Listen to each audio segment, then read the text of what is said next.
Welcome to FO Talks. With me is Jean-Daniel Ruch.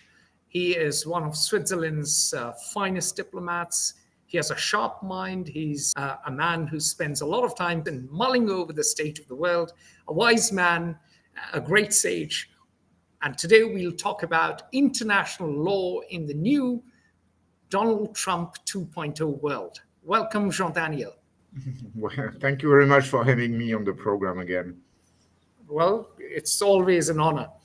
Jean-Daniel, international law has always been a tricky field.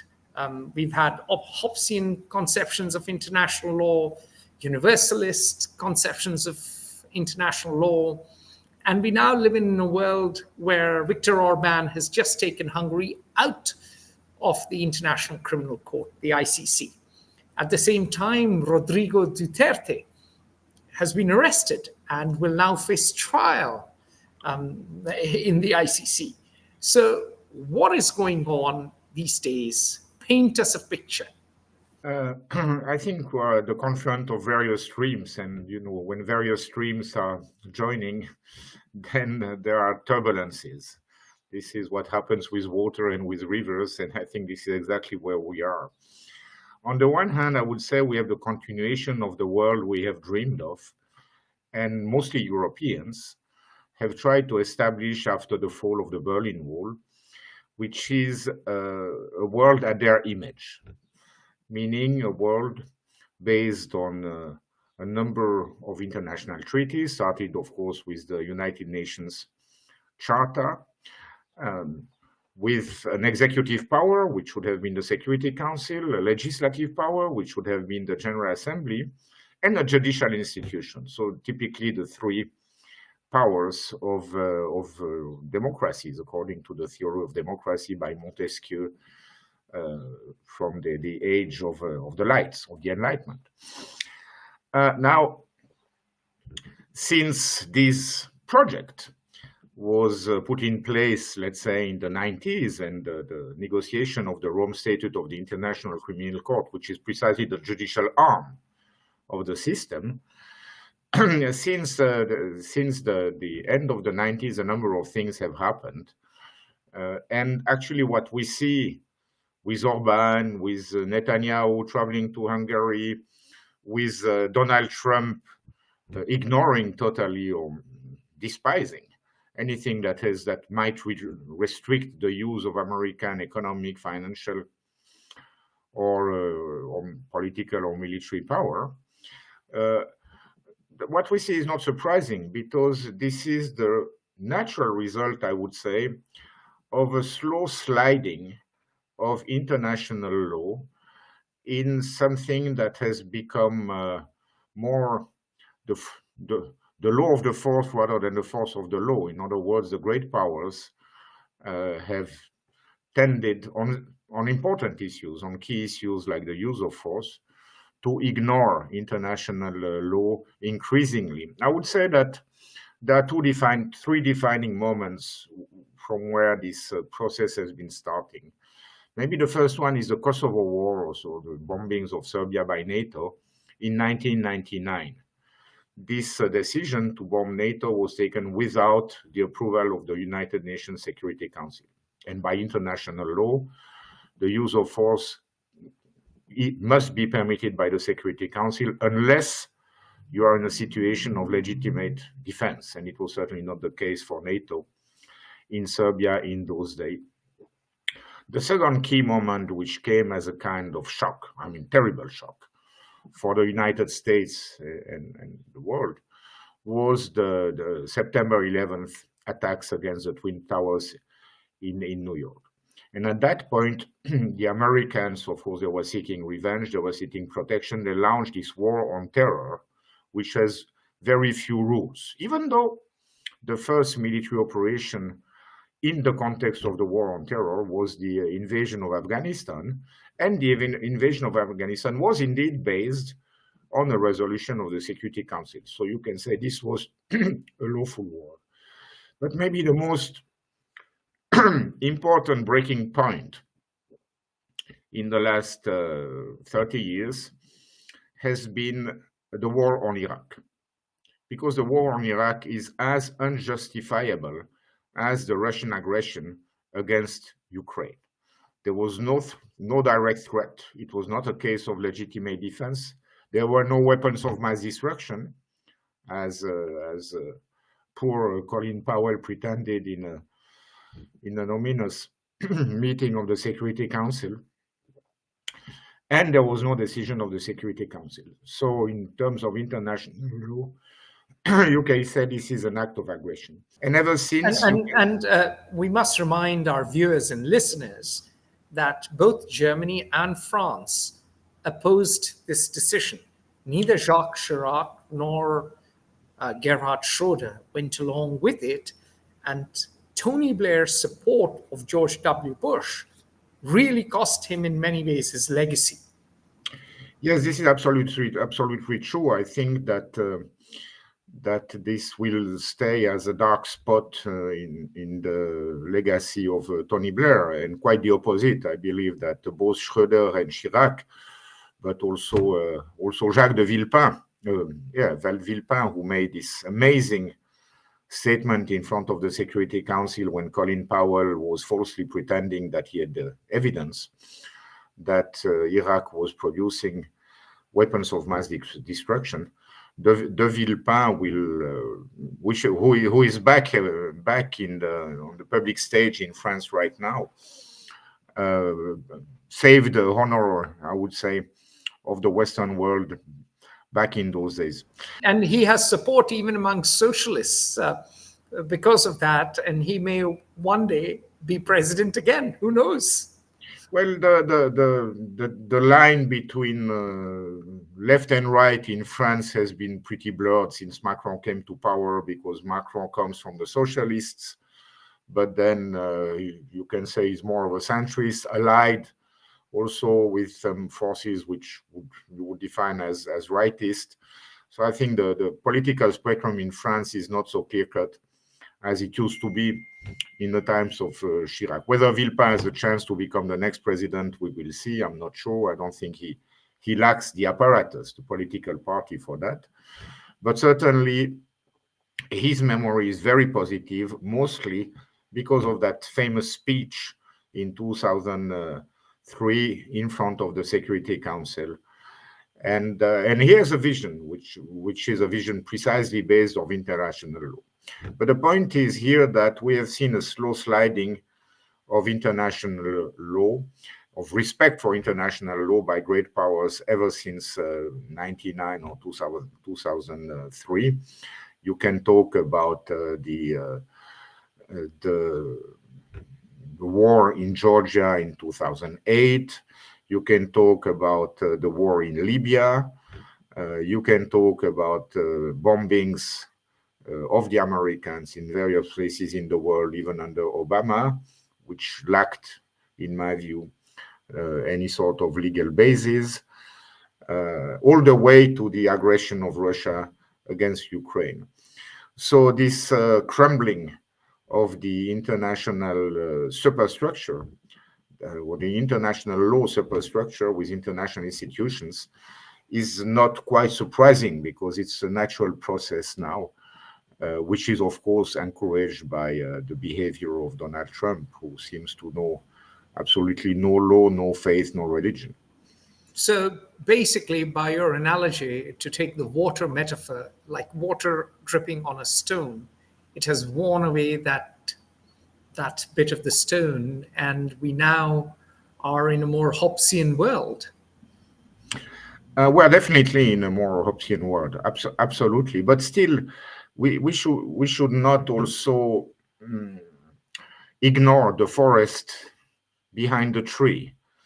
There are a range of international institutions based on treaties, based on international law, which are continuing to work. I mean, of course, what we see is Gaza, where there is absolutely no deference, no respect whatsoever for international humanitarian law, the Geneva Conventions, which regulate the behavior of armies within a war.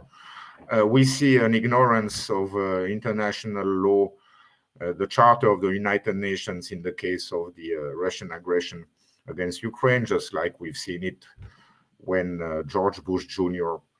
attacked Iraq. But still, be it in Geneva, be it in New York, be it in Brussels, don't forget regional institutions, there are a number of international institutions based on the law which are continue to work every day. And then on the more sensitive issues like peace and war or war crimes, the ICJ and the ICC have proven in 2024 that they can operate even in this highly politicized environment and operate in a manner which is honestly very reasonable. Now we will see. We all know that there are terrible pressures exerted on the members of the judiciary, the judiciaries, I should say, because we are talking about two separate courts in The Hague. Both of them are in The Hague, to drop cases, especially the cases against the allies of Israel, of America, meaning Israel. But so far, they seem to stand the ground, both the personnel, but also those who support the courts, who are funding the courts, which are mostly the Europeans, and other supporters, like many African countries, South Africa being the most vocal. So you mentioned the ICC, the International Criminal Court, and you mentioned the ICJ, the International Court of Justice. Most people don't know the difference between the two. So please explain, what are these two institutions and how are they similar? How are they different? What is their jurisdiction? And what is the status quo right now? I think it's very important to keep in mind that the ICJ, the International Court of Justice, which was created by the United Nations Charter back in 1945, is dealing with states. Its main task is to resolve disputes between states. The International Criminal Court deals with individuals, not states. The International Criminal Court is a court of criminal law, so it is there to punish individuals, and I really have to stress individuals, for their behavior, which might be a violation of the Rome Statute. The Rome Statute is sort of the basic law, or the criminal code, if you want, of the International Criminal Court. And the Rome Statute defines what is a war crime, what is a crime against humanity, what is a crime of genocide, and what is a crime of aggression. And the International Criminal Court has a jurisdiction over the territories and the nationalities and the persons of the nationality of the signatories and the member states of the International Criminal Court, which is by far not the whole world. But if an American or Russian, both have not ratified the ICC, are not members of the ICC, but if a Russian citizen or an American citizen commits a war crime on the territory of a state which is party to the court, then there is a jurisdiction over that person. So this is for the ICC, whereas the ICJ reacts to complaints filed by individual states against other states. The most famous case over the recent years has been the case of South Africa against Israel. South Africa pretends that Israel is violating the Convention on Genocide, which was approved after the Second World War, as a reaction precisely of the genocide committed against the Jews, the Holocaust. And the court has found that it had indeed a jurisdiction to rule over this complaint filed by South Africa. And as a result, in January of 2024, the court issued a ruling which is saying that, yes, there is a plausible risk of genocide, and we order Israel to take a number of measures to prevent that crime from happening. Now, there is some correspondence between the two, because let's say that the International Court of Justice, in the case South Africa against Israel, finds that indeed a genocide is taking place in Gaza, then this would have an effect on the International Criminal Court, because it would be almost impossible for the International Criminal Court to ignore that count, that accusation, against the leaders of Israel, and probably they would have to amend the indictment against Netanyahu to introduce the charge of genocide. So far, he's only between brackets indicted for war crimes and possibly crimes against humanity. Is that clear enough? Yes, clear enough, absolutely clear enough. But states, ICJ states, ICC individuals, very important. But what is the status quo? Have over the years these institutions suffered? For instance, we know that the ICC is powerful, and it tried to bring Kenyan leaders to justice. That case fell apart. We know that the US is not a member of the ICC. We know that Hungary is withdrawing from the ICC. Similarly, we know that Israel and indeed many other countries have regularly ignored the ICJ. So how did they begin? When did they begin? And what is the status quo now? Well, I think what we need to say is that one of the weaknesses of the system, if you want again to try to think along the lines, we wanted to bring an international system which is a mirror of the domestic system, with a legislative, an executive, the Security Council, and judicial bodies. There is one missing link there, which is the police. You don't have a police force, a United Nations police force. So therefore, these institutions have to rely on the willingness of the member states of the United Nations or of the International Criminal Court to bring those people indicted by the court to justice.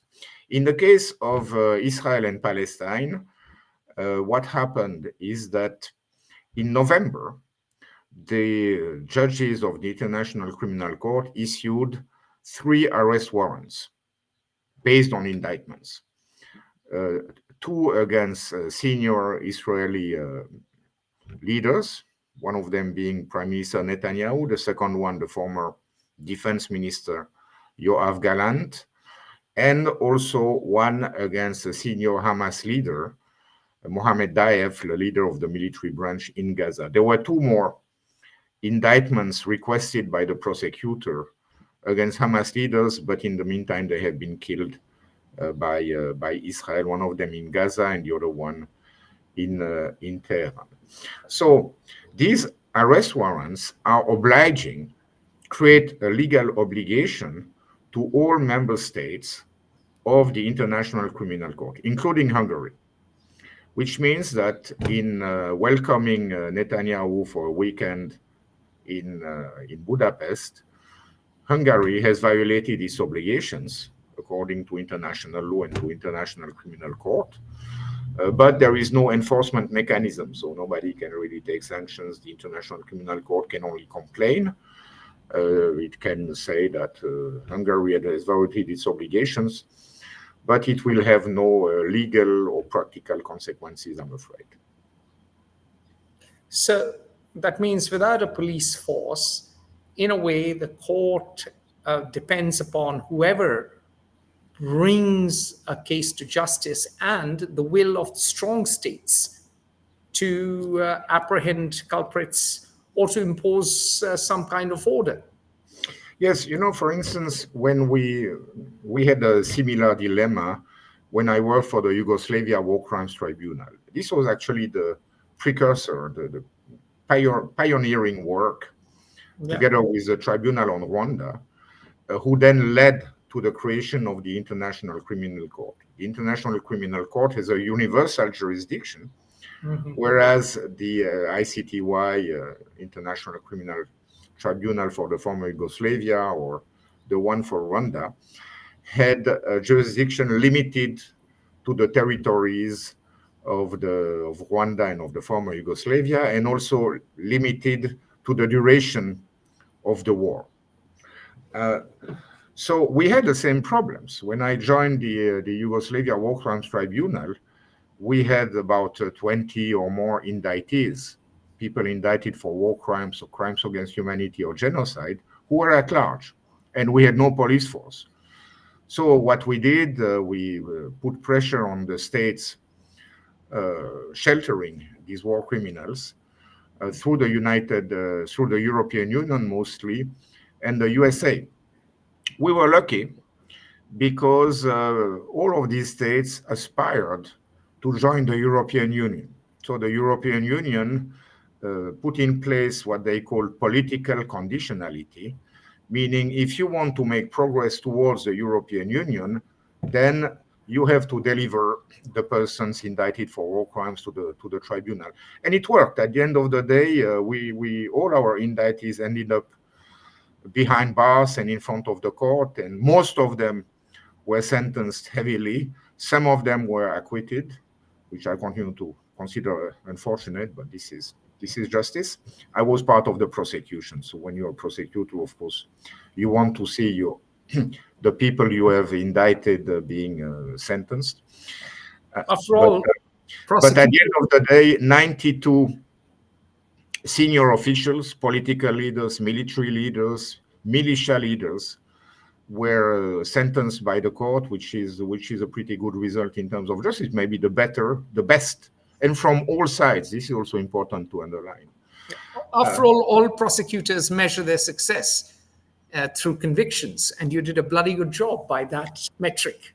Well, of course, now if you look at the number of crimes committed between 91 and 2000 on the territory of the former Yugoslavia, there are many more hundreds of perpetrators we would have liked to bring behind bars, but this was not possible for that court. Of course, it was too small. And there you have to rely on the domestic judiciary. But of course, we were lucky because we had the most significant powers for that part of the world who were really supporting us, especially the European Union. I must say, after the September 11th attack, the Americans lost interest. They continued to pay lip service, but their real interest was in the Middle East, and they moved all their assets, intelligence assets and things like that, to the Middle East because they were preparing for what was to follow. But the difference here, if you consider the case Israel-Palestine in front of the ICC, is that the main power in the world is actually protecting the Israelis. It doesn't mean it has no impact at all. To give a very precise, concrete example, it seems that the airplane of Mr. Netanyahu, when he left Budapest to go to America, because he went to Washington after Budapest, he made a detour because he was afraid to overfly some countries whom he believed might arrest him should there be an emergency landing. So he had a few hundred kilometers. He had to turn around, for instance, the Netherlands, of course, which is the host of both courts. Another thing, so it means basically that Netanyahu or Gallant cannot travel anymore everywhere in the world. There is a risk. I can give you also a few other examples because I think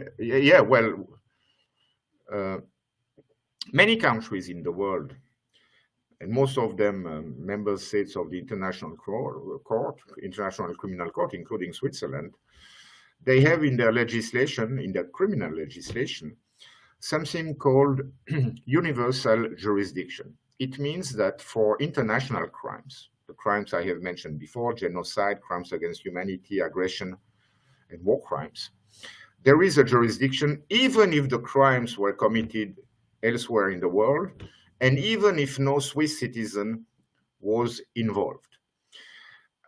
So I was confronted as I was ambassador in Israel with two cases where senior Israeli figures either had to shorten their trip in Switzerland, that was the case of the former Foreign Minister Tzipi Livni, or eventually renounced their trip to Switzerland, that was former Prime Minister Ehud Olmert, because of the risk that they could be prosecuted in Switzerland for crimes committed in the context of a totally different operation, nothing to do with Gaza today. It was another military operation in Gaza in 2008 and 9, dubbed Cast-led, which caused also hundreds of civilian victims. And when Tzipi Livni was in Switzerland, an NGO filed a complaint against her, and there was a real risk that she could be brought in front of the federal prosecutor. And the same thing would have happened if Ehud Olmert, the prime minister then, would have come to Switzerland. So still, these instruments, international criminal law, it may have some deterrence effect on some of them, and it may pose a risk when they travel.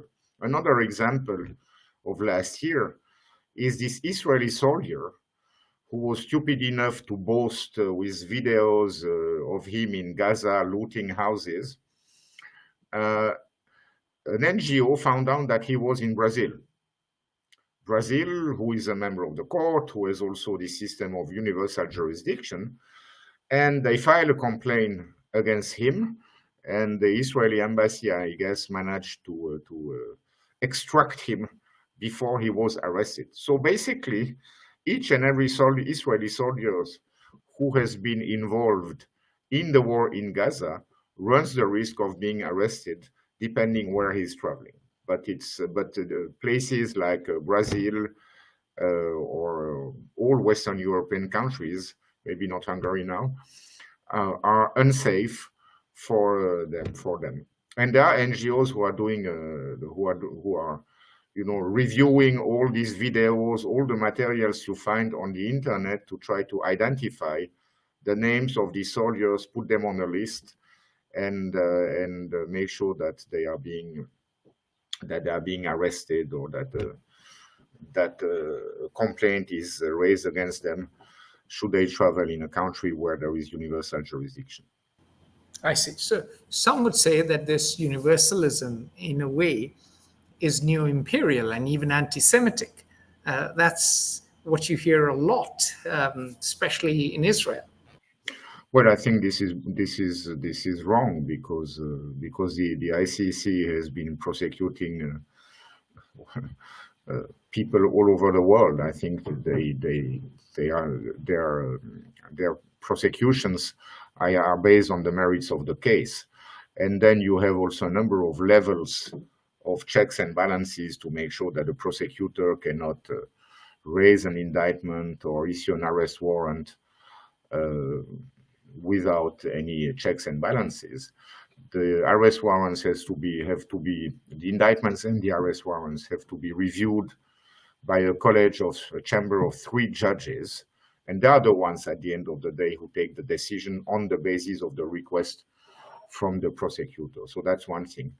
The second thing is that, as we see, Israel is certainly by far not the only state which has been, and it's not about state, it's about individuals. So not only Israeli citizens have been targeted by the prosecutor for war crimes or crimes against humanity. I would say it is rather the opposite, which is true. Israel has been enjoying for far too long total impunity because the crimes falling under the jurisdiction of the ICC are not new. There is in the Article 8 of the Rome Statute, where they define all the war crimes, there is one of them which is exactly the settlement enterprise. So from that point of view, I think it's pretty easy to argue that each and every illegal settlement, and they are all illegal, so each and every settlement in the occupied Palestinian territory is a war crime. And this has been going on since the 70s in total impunity. We know also that crimes are not being punished inside the judiciary, even crimes which are very well documented by the Israeli system. And you have also NGOs in Israel like Breaking the Silence, B'Tselem, who are extremely professional in documenting war crimes, but it almost never happens that there are proper investigations and prosecution and conviction of persons involved in war crimes in those wars. Because one thing that has to be underlined, that I have not underlined before, is that the International Criminal Court functions according to the principle of subsidiarity.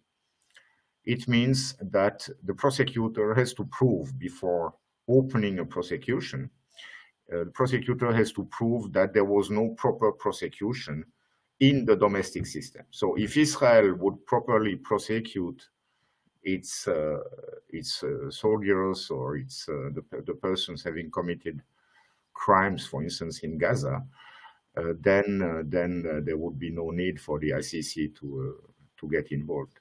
No, I think this is a bit this is a defense mechanism that has been built over the years, and I would say more forcefully over the past years, which is that every criticism of Israel becomes immediately anti-Semitism. Frankly, I think it is bad because there is anti-Semitism. There is rising anti-Semitic acts and talks all over the world, including in Switzerland, including in European countries.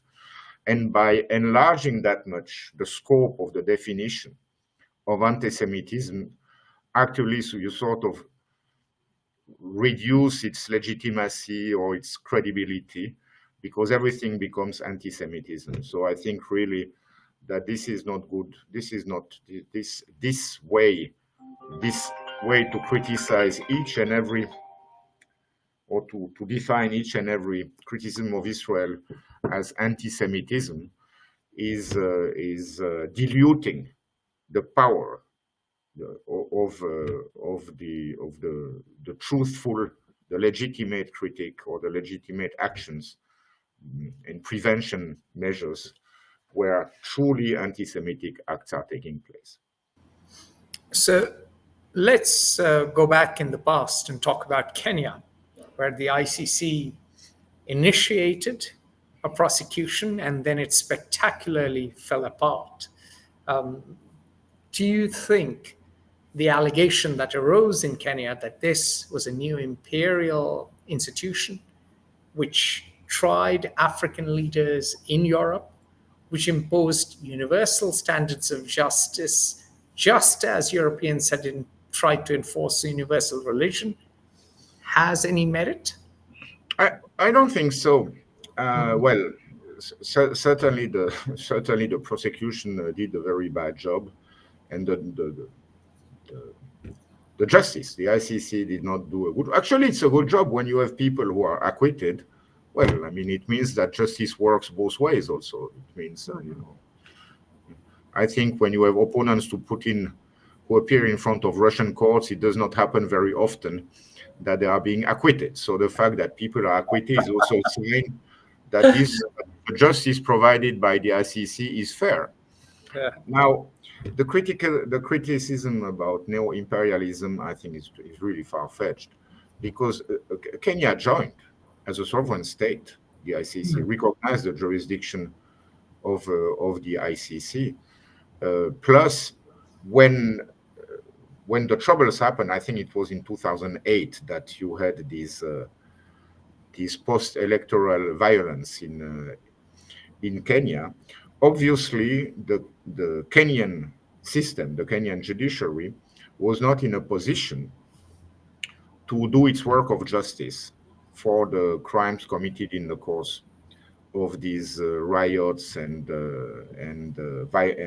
acts of violence. So I think there is another cause, maybe more important, in the criticism towards the ICC, that it was a court designed as a kind of neo-imperialist instrument against African countries. The argument is that in the maybe 10, 15 first years of its existence, it dealt only with cases in Africa, and it didn't deal with cases outside of Africa. For instance, the Iraq War, and I think that's one of the reasons why many in Africa have designated this court as an imperialist instrument. But I think now they cannot use this argument anymore because you have Philippines, Duterte, and you have Israel Palestine.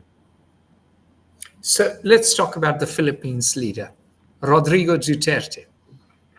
He had pulled out of the ICC, but now he's been arrested by the ICC and he will be tried. What's happened there? There is, listen, I'm not familiar with all the legal details, but what any state can do is to, and this is based on the statute of the ICC, is to request, even if you were not a member, is to recognize the jurisdiction of the court for a specific duration of time. For instance, I know the case of Palestine a bit better. I know that in the case of Palestine, once the Palestine obtained the status of an observer state at the United Nations, immediately they approached the ICC and they asked the ICC to investigate even retroactively on crimes committed on the territory of Palestine, meaning the occupied Palestine territory, Gaza, the West Bank, and East Jerusalem, from 2014. And that gives the authority and the jurisdiction to the International Criminal Court to do this sort of investigation. So again, I'm not too familiar with the case in the Philippines, but I can imagine that something like that happened. All right. So basically, some say that Marcos used the ICC to settle a domestic political score. Yes, of course, the state arrested Duterte on an ICC warrant, but many say it was convenient. It was fundamentally political vendetta. What do you say to that? The eruption of politics into criminal law is an old story. There is nothing new to that. I'm pretty confident, because I know some of the judges and the judicial personnel in The Hague. I'm pretty confident that this is certainly not these political calculations that they had in mind when they issued the indictment. It seems pretty clear to me that they base their logic, and this is sometimes a challenge when you are in a prosecutor's office in The Hague. You receive all sorts of pressure telling you, no, if you indict that one, that will create chaos in the country. Or so many states can try to interfere and push you in one direction and another. And I know that some of these personnel in the ICC have been trained in the Yugoslavia War Crimes Tribunal, where the line has always been, you do your work on the basis of the legal merits and never on the basis of political calculations. And I think this is that principle that they have used. If you look at the situation the other way around, imagine what would have been the reaction if the court had said, "Oh yes, this guy is a criminal. I mean, the indictment is very convincing. We have all elements to indict him and issue an arrest warrant. But because it's a political calculation and it may be a political vendetta in Philippines, who are not going to do it." I mean, they will not fulfill their mandate. So the challenge then is that you're damned if you do and damned if you don't. Now, we are living in a new world. Donald Trump is now president again. The US is not a member of the ICC. As you said, it developed cold feet after 9/11. He does not seem to have much interest or respect for either the ICC or the ICJ. And of course, Viktor Orban has withdrawn from the ICC. What exactly is going on? Do you see more pressures on both these institutions and on international law as the far right rises even in Europe, and of course, not to mention all the other things happening around the world, increased violence, extrajudicial violence as well, for instance, in Mexico or Brazil and elsewhere. Yes, I think you are absolutely right. Times are getting tough. And when times are getting tough, you have to count on powerful supporters also to counterbalance the attacks you will be subjected to.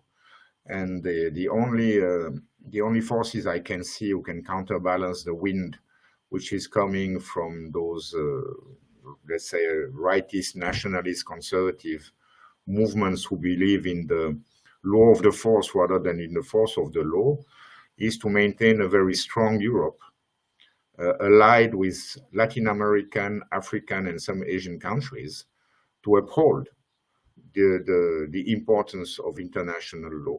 In the case of the International Criminal Court, those states are mostly the European states who are also defenders of the court.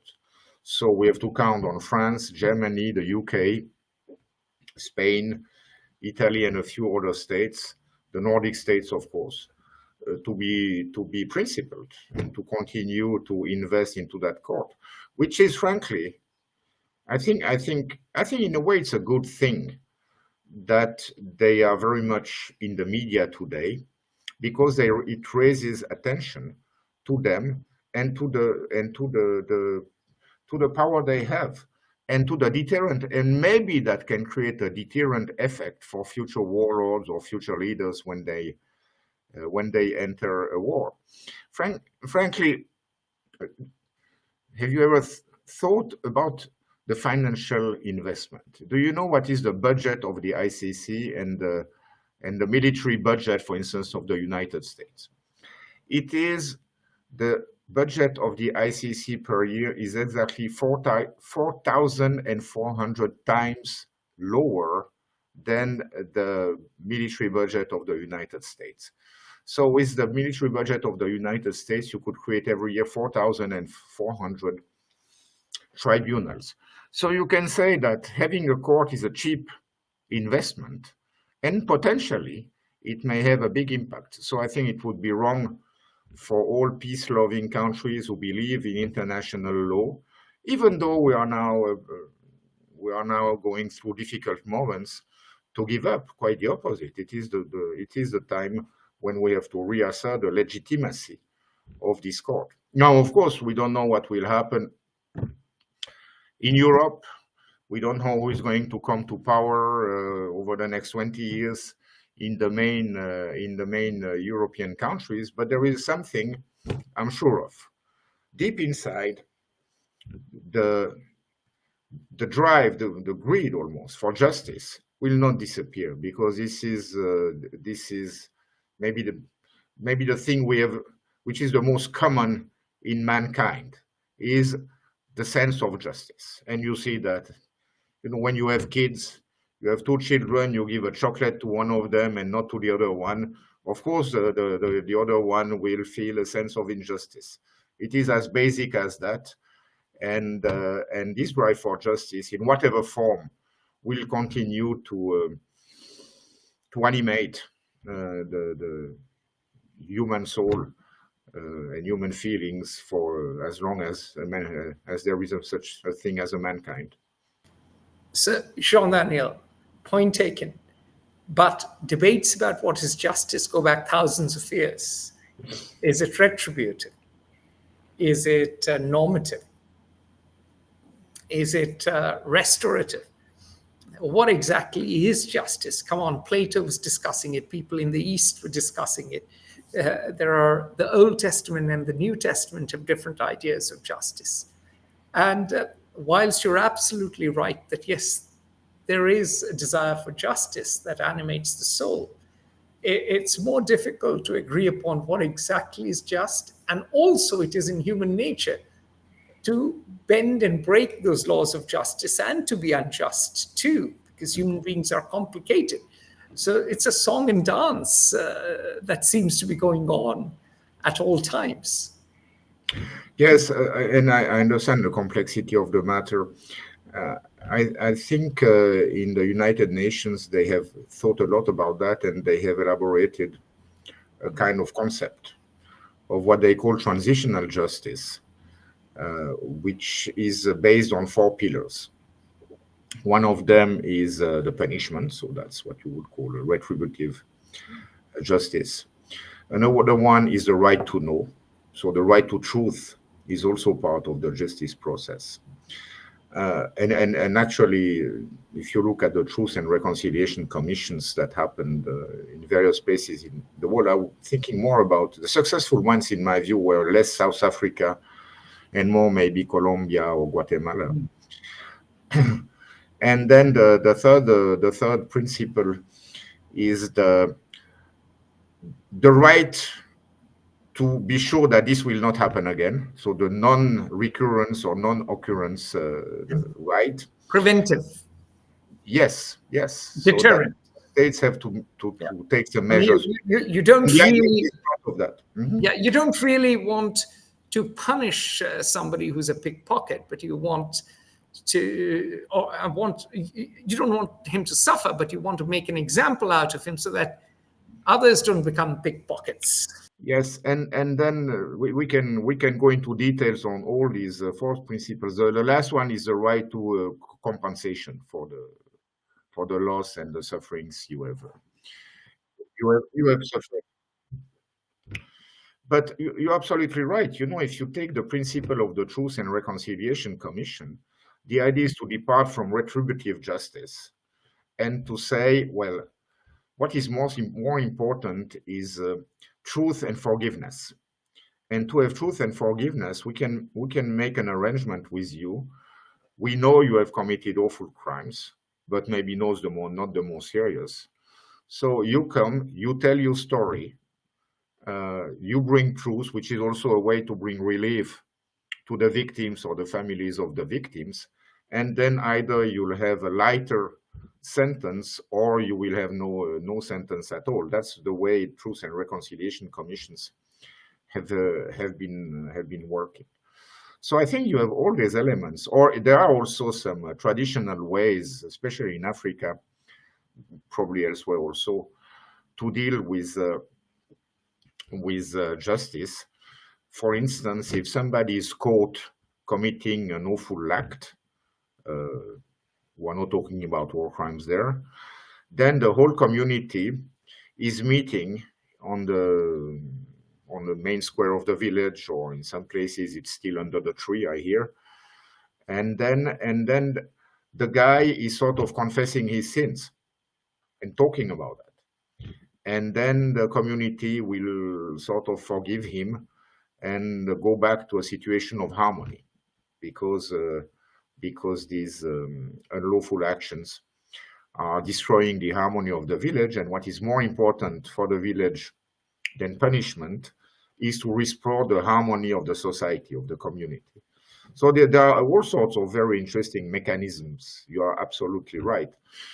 But when it comes to very serious crimes, the most serious crimes committed by very senior officials, I think it's very difficult for any domestic judicial system to do a trial. I think when you talk about Duterte, definitely if he had been tried by the judiciary of the Philippines, well, first there might have been all sorts of pressure, intimidation, blackmail, maybe worse, against the judiciary. So it's difficult.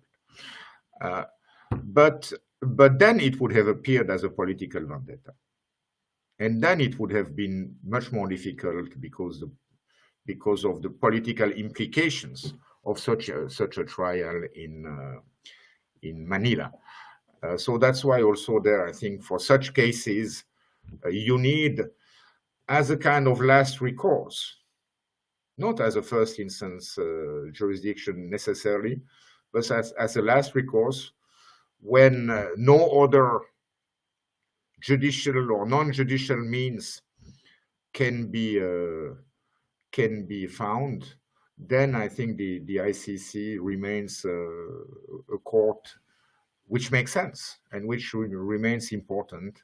And I really hope that despite all the tremendous pressure they are subject to, that we, the West, we, the Europeans, not the West, the Europeans, we, the Africans, we, the Asians, the Latin Americans, will stay firm and will continue to work for a world, because at the end of the day, what is it about? It is about a world which is ruled by dialogue, by the law, and not by the force.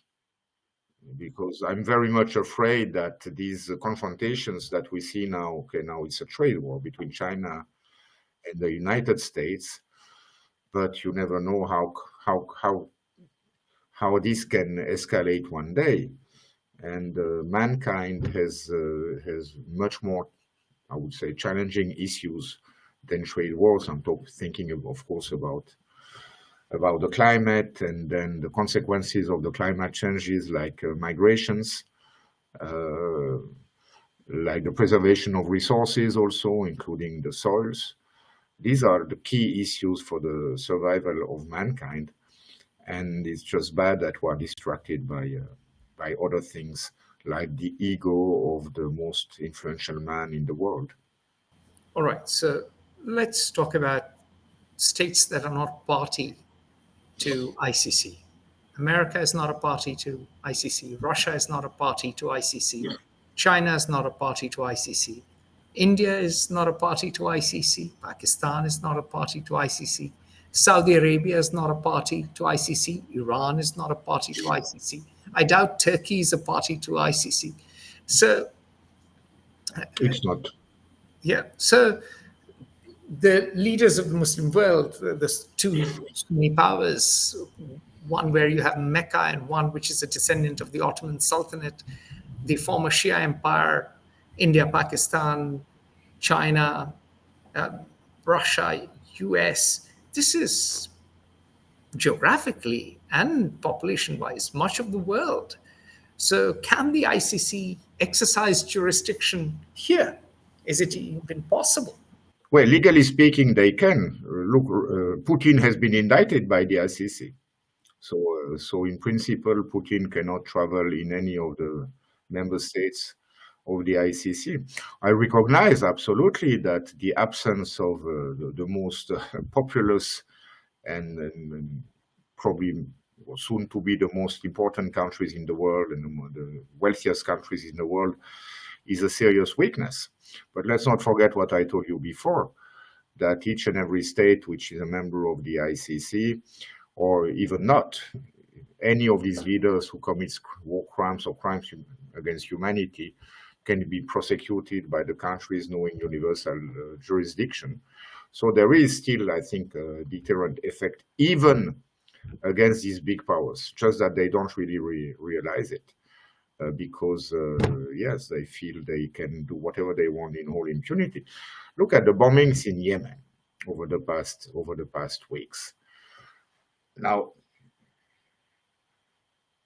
you really wonder what is the legal basis in domestic American law to start these bombings, because I cannot say that the Houthi were representing a direct threat on the national security of America, and even so, I thought that there was something called the War Powers Act, which was obliging the Congress to be involved in a decision to go to war. So we know that there are civilian victims there.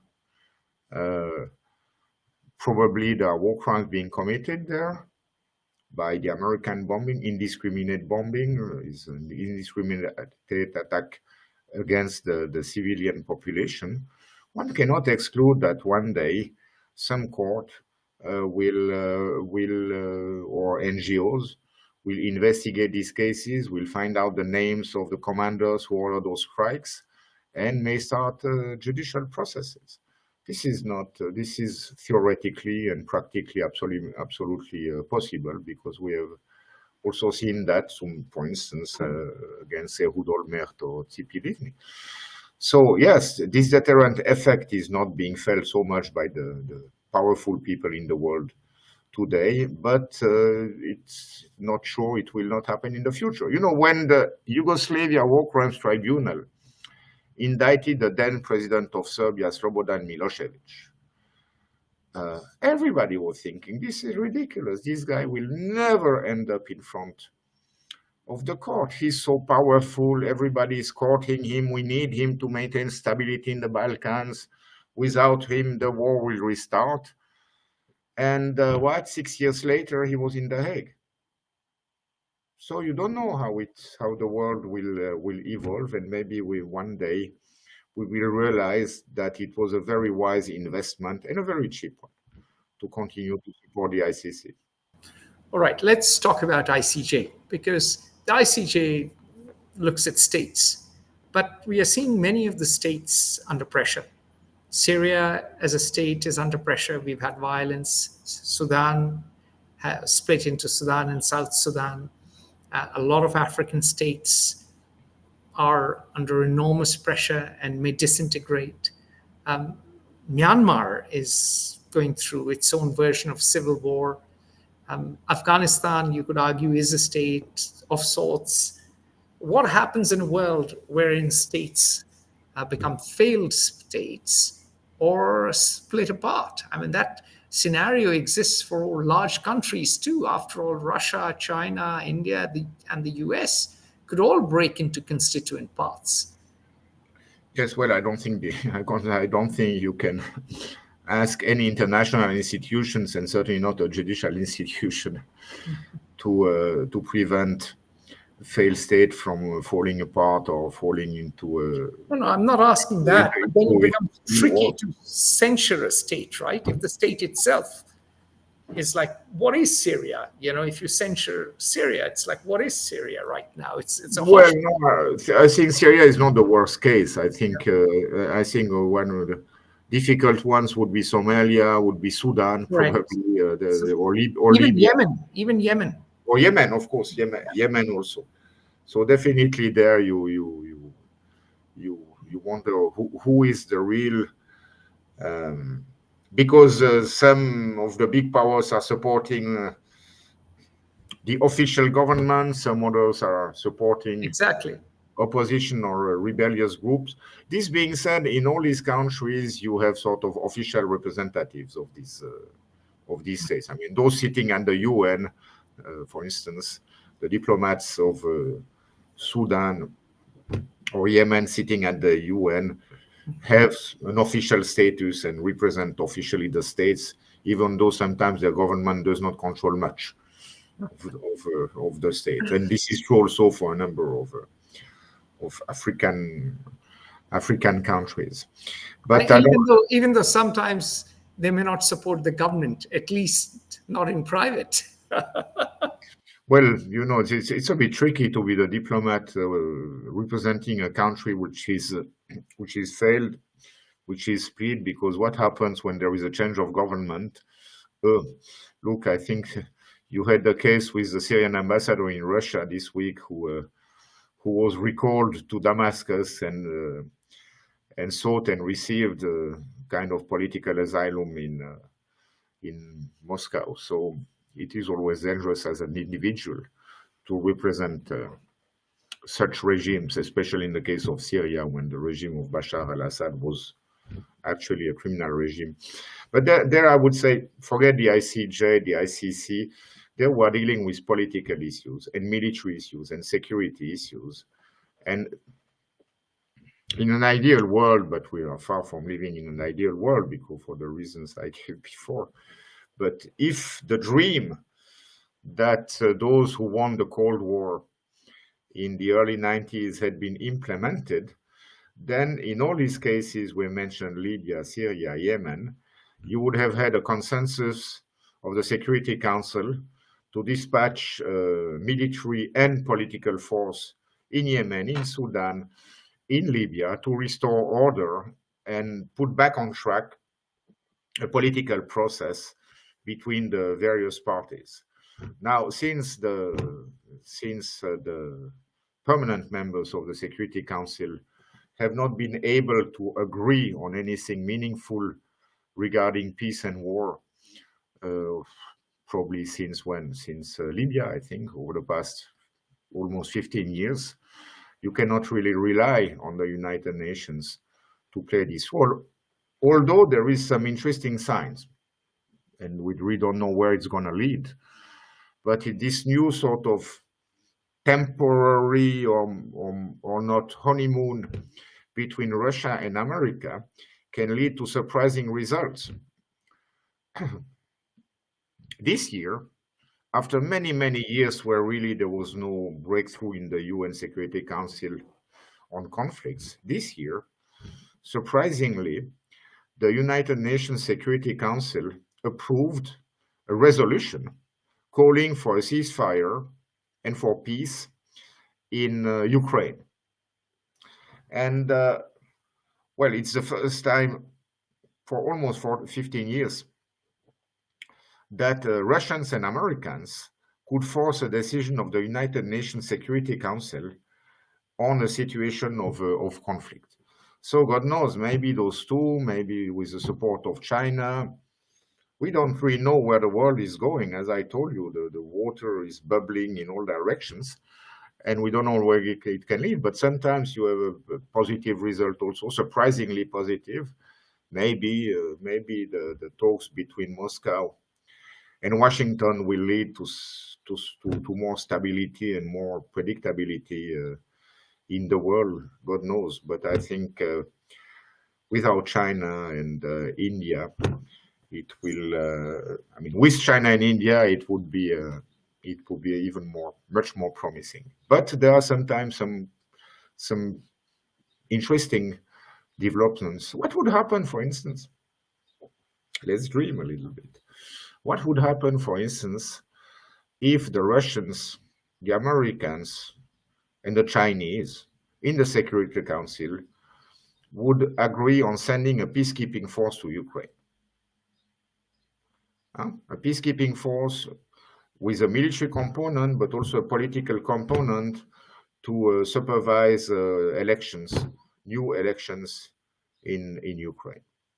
Well, I guess the French and the Brits would have to go along, and nowadays it was unthinkable until 20 January 2025 that something like that could happen. Nowadays, frankly, we can be surprised and sometimes positive. On that positive note, Jean-Daniel, thank you for your time. We look forward to having you back. Thank you very much. Thank you very much, Atul. And I'm always try to see the positive and always trying to be optimistic, even in the dire circumstances we live through today. All for the best, in the best of all possible worlds, in the spirit of Voltaire. Candide. Absolutely. I'm a bit like Candide. Thank you. Thank you very much, Atul. Join the conversation at Fair Observer and subscribe to our YouTube channel.